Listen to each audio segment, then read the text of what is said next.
Benvinguts y benvingudas.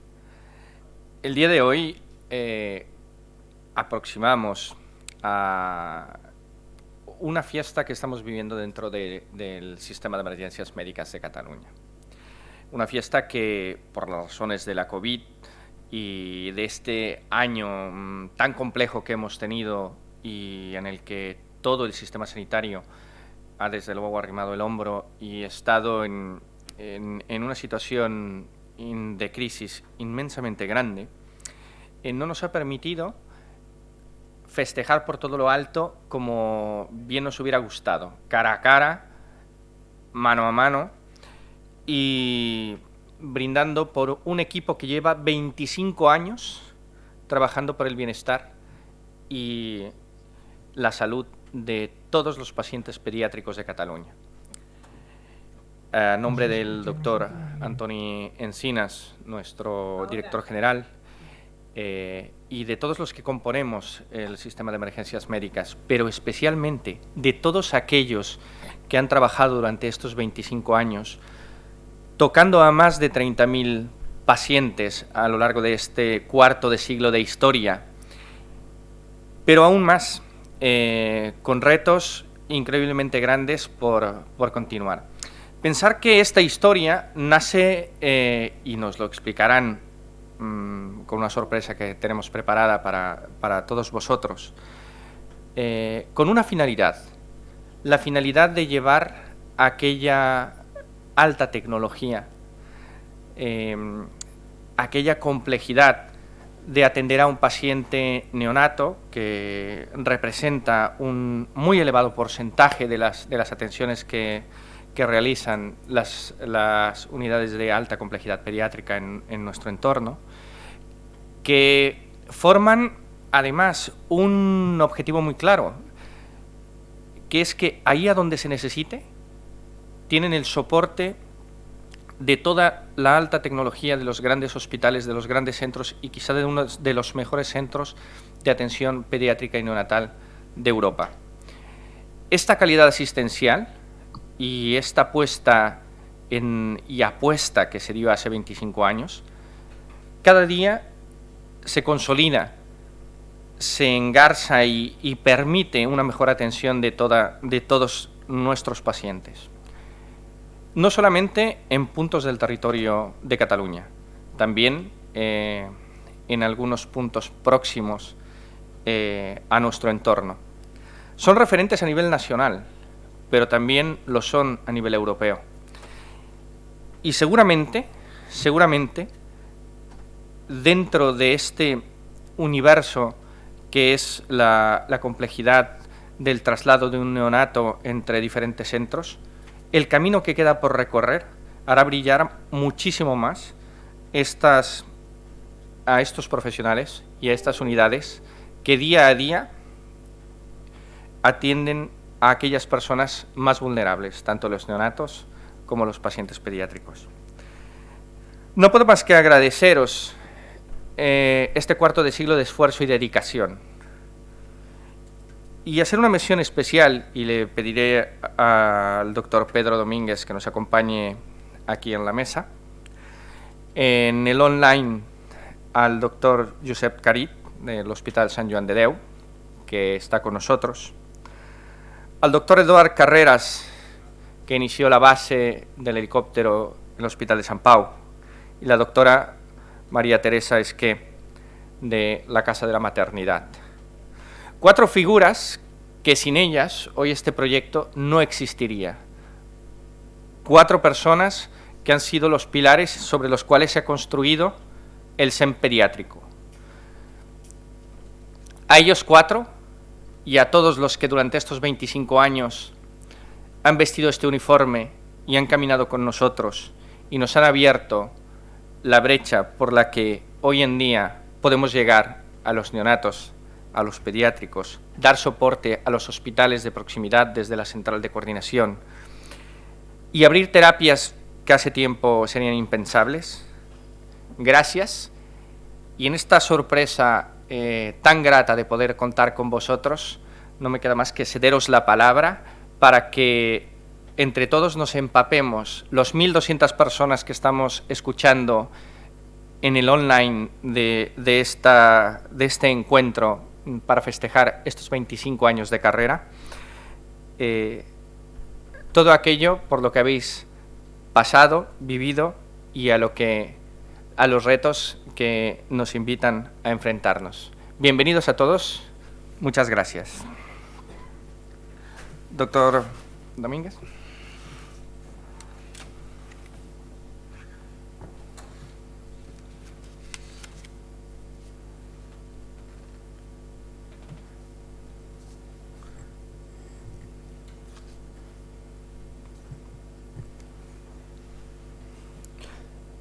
Bien, cedo la palabra al doctor Josep Carit, del Hospital Sant Joan de Déu, como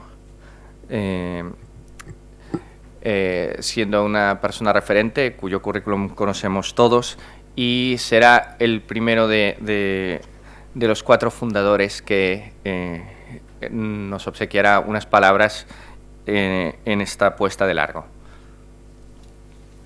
Molt bé, moltes gràcies. Moltes gràcies per les seves paraules. Haig de dir que estic connectat des de Besalú a la sala de jocs dels meus nets. Se'm sent? Sí que se'm sent? Sí. Sí? I per tant, si veieu aquí alguna tenda de campanya o alguna joguina, doncs és que és la sala de jocs dels meus nens. En primer lloc, agrair les seves paraules cap als organitzadors del CEM pediàtric i que rebem amb molt de gust. I també agrair a l'Eli i al Xus que ens haguessin convidat. Això em permet saludar els amics que són els antics caps del CEM que van posar en marxa aquest projecte, i el que us puc assegurar que tant la Maria Teresa, com el Pedro, com l'Eduard, com jo i com altres ens hi hem deixat la pell durant molts anys perquè aquest projecte tiri endavant. A mi se'm va demanar que parlés del CEM pediàtric de Sant Joan de Déu, però la veritat és que parlaré d'això però d'una forma diferent, tenint en compte que el que vulgui conèixer la història del CEM pediàtric pot anar a la revista Pediatria Catalana, que el Pedro Domínguez va fer una editorial magnífica l'any 2016, volum 76, i es pot enterar d'això. Jo vaig fer un àudio de 30 minuts explicant la meva versió del CEM pediàtric quan la celebració dels 25 anys podia ser d'una altra manera, i en aquest cas s'ha fet així. Per tant, dir només breument que el CEM pediàtric a Sant Joan de Déu els primers 2 anys el van operar metges i infermeres de les unitats de cures intensives pediàtriques i neonatals, i després vam tenir una base compartida amb el Clínic Casa Maternitat, on la Maria Teresa era la cap de base i jo era el responsable dels metges a Sant Joan de Déu, i ella portava les infermeres de Casa Maternitat. I el 2007 les bases vam escriure una carta als Reis estan representats pel CEM, demanant nous equipaments d'última tecnologia, i també dir que la base va passar a Sant Joan de Déu, i en aquell moment vaig ser responsable de la base de suport vital avançat pediàtric de Sant Joan de Déu, i la veritat és que vam tenir uns equipaments magnífics i que això ens va permetre millorar l'assistència. Què m'ha ensenyat treballar al CEM? Perquè la veritat és que treballar al CEM no és el que tu pots ensenyar, que també, però no és això, sinó el que m'ha ensenyat a mi. Doncs s'ha de dir que el CEM serveix a les persones i a la comunitat, i que el primer que m'ha ensenyat treballar al CEM és el treball en equip.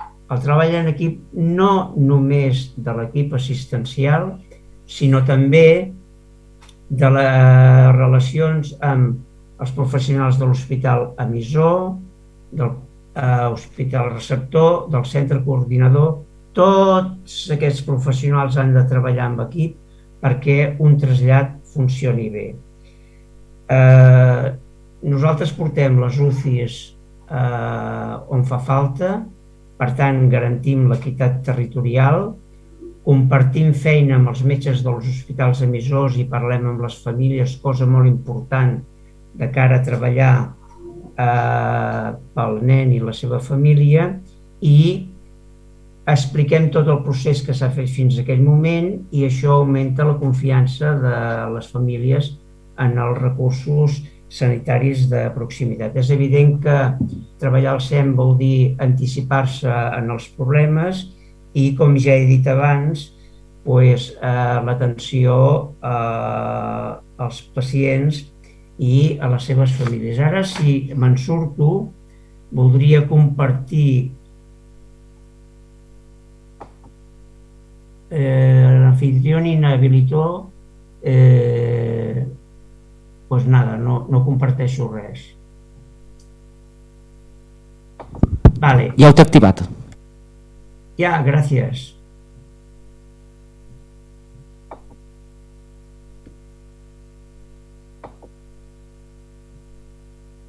¿Se ve?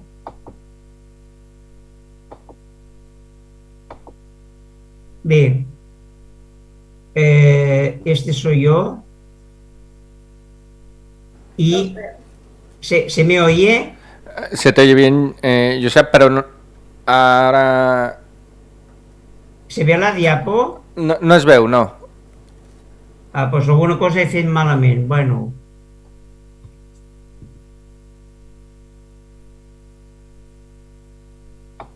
És igual, no passa res. El que volia dir és que el treball en equip, com he dit abans, és entre l'equip assistencial, l'hospital emissor, l'hospital receptor i el centre coordinador. Una altra cosa és treballar centrats en el nen i la família, molt important, i per últim, el SEM necessita una formació continuada. Els professionals que hem treballat i els que treballeu al SEM necessiteu formar-vos, i això es fa amb la discussió de casos, sessions clíniques, cursos de transport o simulació, que en aquest cas l'Hospital de Sant Joan de Déu és capdavanter. Per tant, aquí hi ha una vessant formativa, professional i de projecció exterior. Per tant, jo estic molt orgullós de liderar un magnífic equip de professionals durant gairebé 20 anys, i això em va permetre estar al dia, detectar que aquests professionals, sobretot els metges, tenien uns salaris insuficients, com tenen la majoria de professionals sanitaris actualment, i que els hi teníem que millorar, cosa que després es va fer a l'època de l'Eli. I per acabar, el que volia dir és que tan important són els trasllats del SEM que poden sortir als diaris perquè hi ha una alta tecnologia, una connotació especial, nens que venen d'altres comunitats, com el treball que es fa cada dia per totes les bases del SEM pediàtric, que és una feina de formigueta, però que s'ha de fer molt ben feta. I per acabar voldria dir que el SEM, per mi, hauria d'aglutinar les inquietuds de les bases. Aquesta jornada a mi em sembla excel·lent, s'haurien d'anar repetint. M'agradaria que els protocols conjunts es consensuessin i es publiquessin. Si no vull llibre, que és car, doncs es poguessin penjar a les xarxes que teniu internes. Fer jornades i visibilitat externa.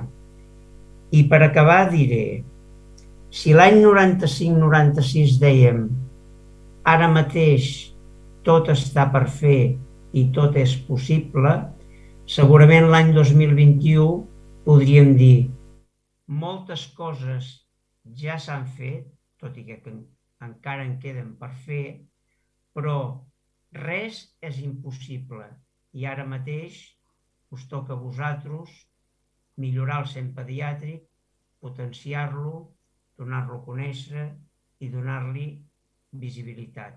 Moltes gràcies a tots i benvinguts a aquesta jornada. Josep, moltíssimes gràcies. Crec que molta gent es deu a vostè i a tothom que està aquí.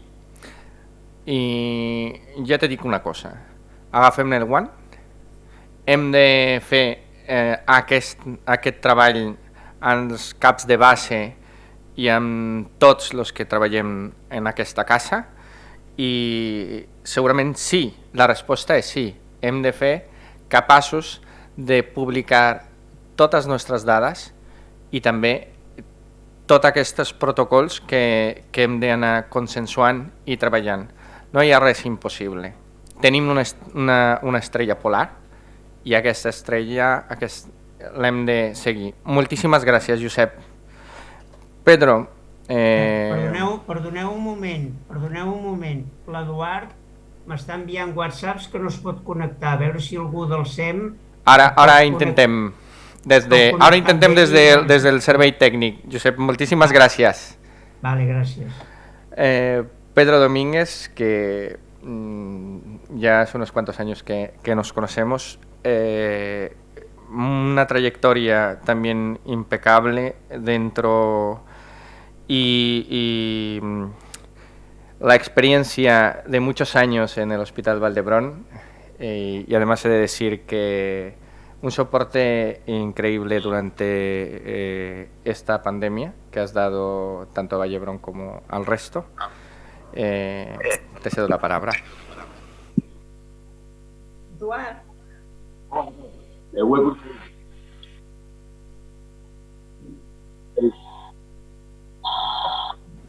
Vale, sí, ahora está encendido. Bueno, decía que buenos días a todos. La verdad es que es un placer volver a esta casa.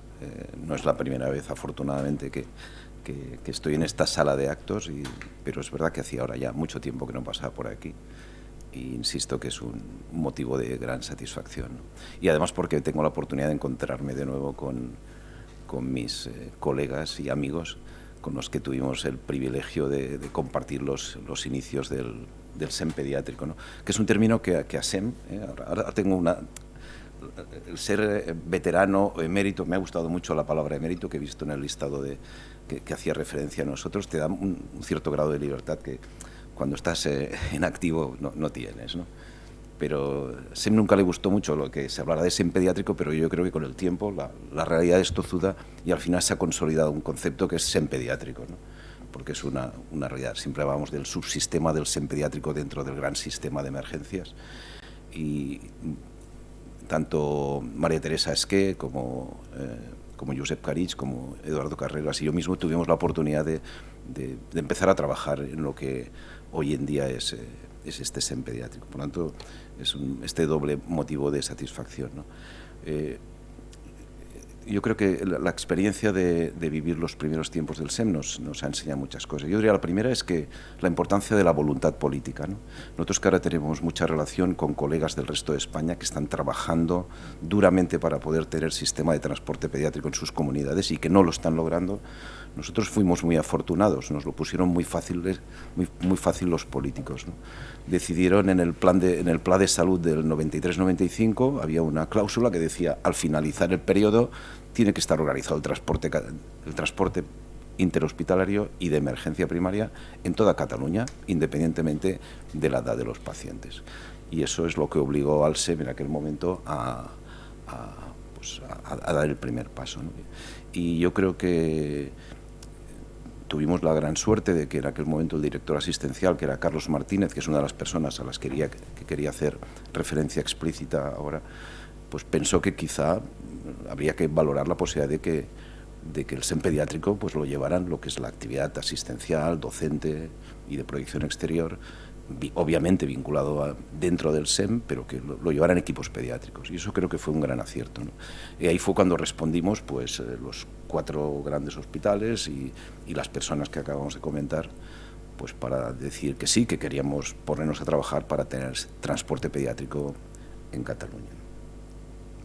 Me hacía referencia a Carlos Martínez y ya aprovecho 2 personas que quería mencionar especialmente porque creo que han sido personas clave en que ahora tengamos el SEM pediátrico. Uno es Santi Fernández, que en el año 85 yo creo que tuvo una gran contribución para que se pusiera en marcha el servicio de coordinación de emergencias médicas en aquel momento, o sea, 10 años de empezar el SEM pediátrico. y que sentó bases muy importantes.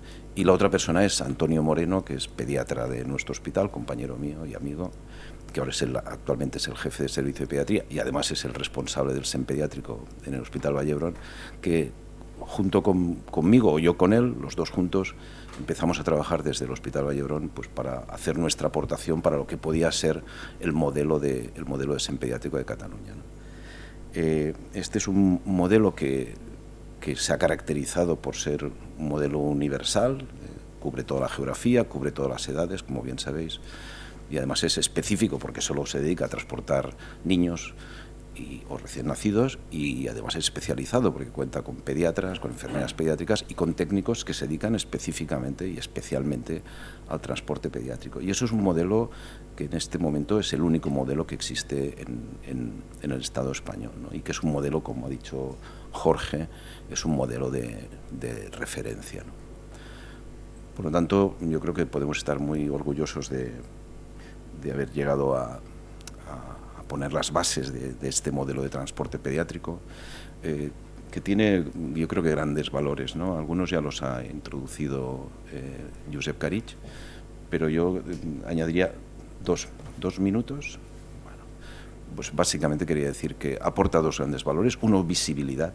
El SEM pediátrico aporta visibilidad al SEM, al sistema de emergencias médicas, y aporta visibilidad a los hospitales vinculados al SEM pediátrico, ¿no? Hace que los hospitales se vean por toda Cataluña, que el SEM se vea por toda Cataluña, más de lo que ya se ve por sí mismo, y esto creo que son aspectos importantes a destacar, ¿no? Y yo creo que poco más diría. Para mí ha sido un privilegio estar coordinando el SEM desde el año 2002 hasta el 2018 en que me jubilé. Hasta el 2002, desde los inicios, el coordinador formal era un miembro de la dirección médica. Cuando me jubilé yo, asumió mi relevo el doctor Luis Renter, que ahora está en este momento coordinando el SEM pediátrico del Hospital Partaulí, y ahora en este momento en Vallebrón, pues la persona que se encarga del SEM pediátrico es la doctora Montse Pujol, de la UCI pediátrica, ¿no?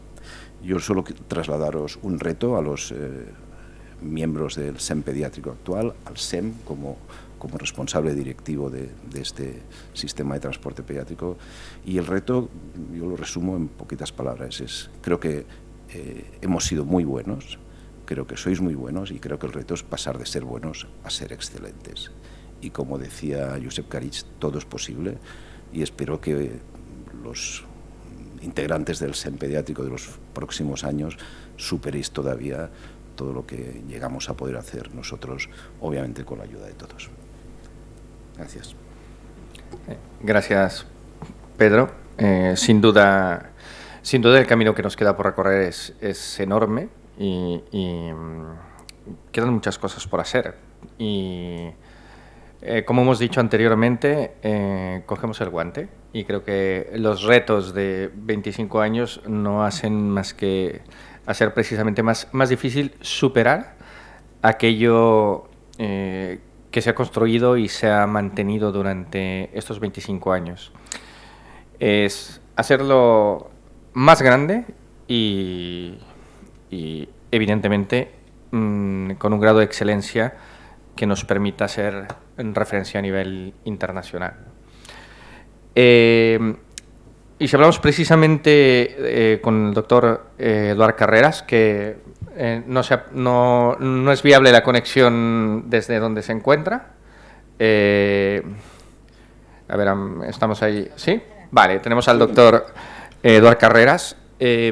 Una de las necesidades precisamente de llegar ahí a donde se necesite y dentro de nuestra propia geografía es el grandísimo reto de poder tener esta alta especialidad y la UCI pediátrica ahí donde hace falta, es precisamente hacer el vuelo o el paciente teletransportado, ¿no?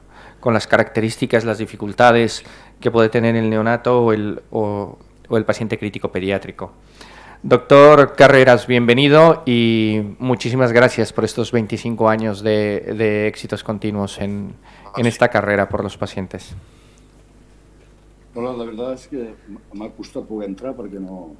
La xarxa ha caigut a l'hospital, amb el qual ho faig a través de les mòbils del telèfon, no podia entrar. Bé, en total, salvados per la campana.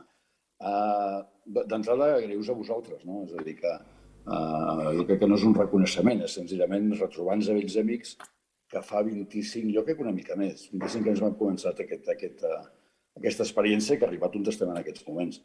No explicaré batalletes, perquè això ens fa molt vells, no? Però sí que recordar algunes anècdotes. Hola? Sí, Em sentiu? Vale, perfecte. Jo el primer que recordo és la cara que van posar a la direcció del meu hospital quan els vaig anar a veure per dir-los que els pediatres de Sant Pau volíem anar amb helicòpter a buscar nens pel territori. Va ser allò que et van mirar i van dir, escolta, ho he entès, però com estàs dient? Però a partir d'aquí s'hi van posar, van trobar que l'idea era molt acceptable i es podia fer i que Sant Pau volia col·laborar-hi. El segon va ser parlar amb els companys, els pediatres del servei, i dir-los, nois, què us sembla si fem això? La resposta va dir, tu t'has tornat boig o t'has sonat o què ens estàs explicant? Però una vegada passada la primera sorpresa, la veritat és que la gent s'hi va apuntar amb moltes ganes. De fet, durant un any, o potser una mica més d'un any, no van incorporar les infermeres encara. Les infermeres va costar una mica més que s'incorporessin, va ser una mica després. Per tant, el que fèiem era volaven 2 pediatres, volava jo i anava incorporant diferents pediatres de manera que fèiem una miqueta l'assistència prescindent a l'infermera, el qual era un gran problema, especialment per les vies. Recordo que abusaven potser massa de catèters perquè a vegades no podíem trobar perifèriques en els molt petitets, però del mateix temps el que estaven fent era un entrenament perquè la gent es anés acostumant. Perquè és que hem de recordar que a l'inici nosaltres vam tardar 2 anys en ser base SEM. O sigui, hi havia les 2 bases terrestres i llavors el SEM tenia contractat a Aviser, que era la companyia que operava els helicòpters del RAC. I nosaltres, de fet, teníem un contracte amb Aviser. Per tant, fèiem el SEM d'una forma, si tu vols, derivada, no érem directament. De fet, no portàvem uniforme SEM fins al cap de 2 anys que es van incorporar llavors sí plenament com a base. Jo diria que van ser ben bé 2 o 3 anys en què érem una mica uns satèl·lits, no estàvem incorporats del tot. Sí recordar, al principi, ha canviat moltíssim, d'això n'estic absolutament molt content, perquè es volava poquíssim, però no solament l'equip pediàtric, sinó que hi havia només una base que estava a Sant Cugat, a l'Hospital General, i hi havia un helicòpter per tot Catalunya i volava poquíssim. De fet, passaven dies i dies que l'helicòpter no s'aixecava. Per tant, si ho comparem amb el que està en aquests moments passant, jo crec que és fantàstic. Ja no parlo únicament com a SEM pediàtric, sinó soc un gran defensor, els que esteu aquí ho sabeu, de les bases o del transport amb helicòpter, i actualment és que no paren. És a dir, que hi ha el vol nocturn, ha sigut un gran avenç. Es fan molts primaris, cosa que abans se'n feia molts menys, per tant, jo crec que ha canviat enormement. No hi ha res coses més a dir, és a dir, que va ser una cosa, com deia el Pedro fa un moment, i en Josep també, que va començar com una experiència pilot. Poquet a poquet vam fer molta feina, estàvem molt il·lusionats. Haig de dir que vam tenir la capacitat, potser l'encert, d'arrossegar tots els equips. Un SEM no es munta amb 4 caps de base, i a darrere hi ha molta gent, metges i infermeres.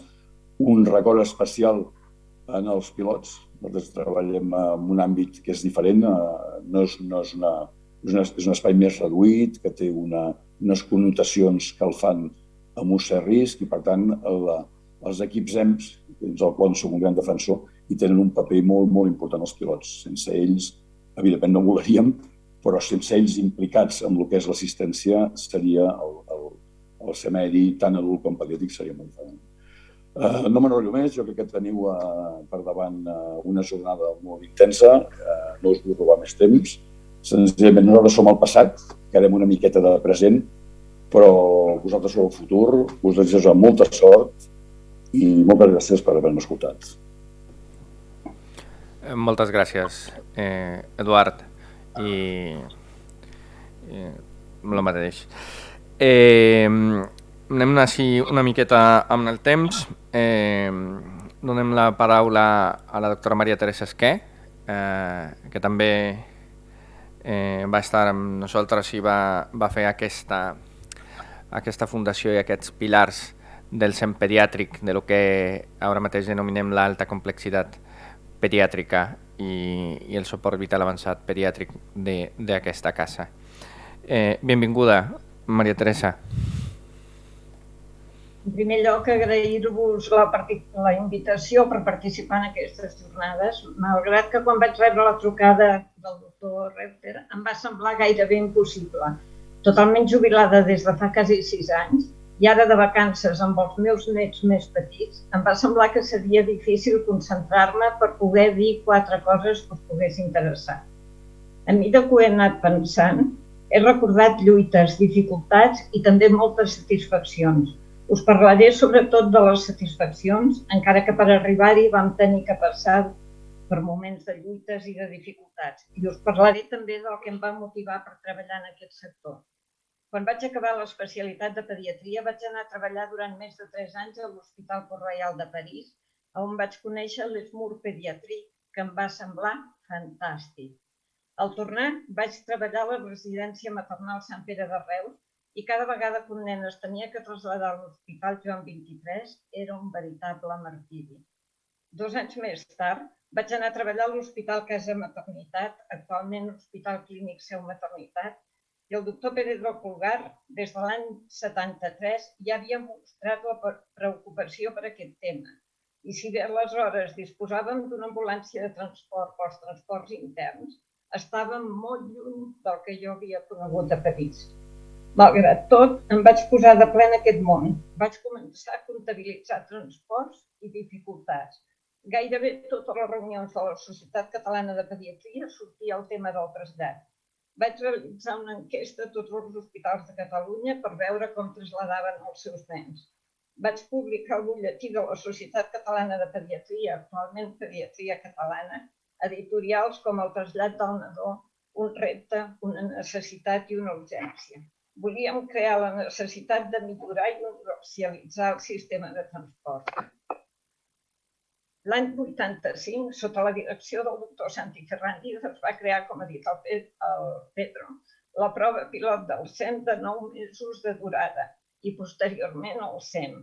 Els metges d'adults van poder comprovar com traslladar un nen, i no diguem ja un nadó o un prematur, no era el mateix que un adult en miniatura. Va faltar 10 anys més perquè arribés la voluntat política per crear el SEM pediàtric i va ser gràcies al conseller de Sanitat, pediatre reconegut, doctor Xavier Trias. Així, el 6 de juny del 1995 vàrem començar. A partir d'aquí, el canvi va ser radical, progressiu i de qualitat. Ja no em baixava res a l'Esmur pediàtric que havia conegut.